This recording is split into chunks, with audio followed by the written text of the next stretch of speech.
তাদের পিতৃপুরুষের ভূমি, তাদের পরিশ্রম তপস্যার জন্য তারা ওখানে আছেন, কারো দয়ায় নয়, এবং তারা ওখানেই থাকবে। আমি বলে দিচ্ছি, যতদিন বাংলাদেশ থাকবে ততদিন ওই হিন্দুরা ওখানেই থাকবে, নাহলে আমরাও আমরাই পাশে আছি। বন্ধুত্ব ততদিন, ভালোবাসা ততদিন, যতদিন আমার ভাই বোনেরা, মায়েরা, বোনেরা ওখানে সুরক্ষিত থাকবে। নাহলে ইসরায়েল করতে পারে যেটা, সেটা আমরাও পারি।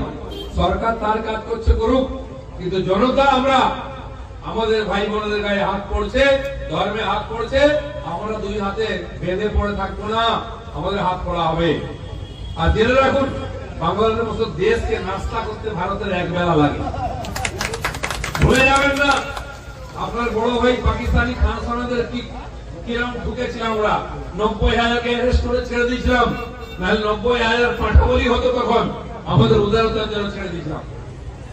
যেন ওই মৌলবাদী দাদাগিরি ওখানে চেঁচাচ্ছেন, চেঁচান, এটাও ভুলে যাবেন না। আপনার ভাই বন্ধুরা এদিকে থাকে, সেকুলারিজম, ভালোবাসা, ভাতৃত্ব, তার একটা সীমা থাকে, একতরফা হয় না, দুই তরফা হয়। সেই জন্য এখানকার সরকার বা বিরোধী পক্ষে যে পার্টিগুলি আছে তাদেরকেও বলে দিচ্ছি, আপনাদেরকে হিন্দু সমাজ ক্ষমা করবে না। সেকুলারিজম দেখান, কিন্তু মনুষ্যত্ব ভুলে যাবেন না।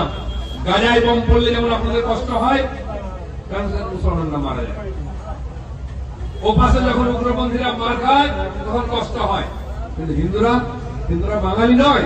মমতা ব্যানার্জি কোথায় কোথায় বাঙালি বাঙালি বলেন, ও পাশে বাংলার হিন্দুরা বাঙালি নয়। আপনি বাঙালিদের মধ্যেও আলাদা আলাদা করেন, এগুলো কিন্তু ভুলে যাবেন না আপনারা।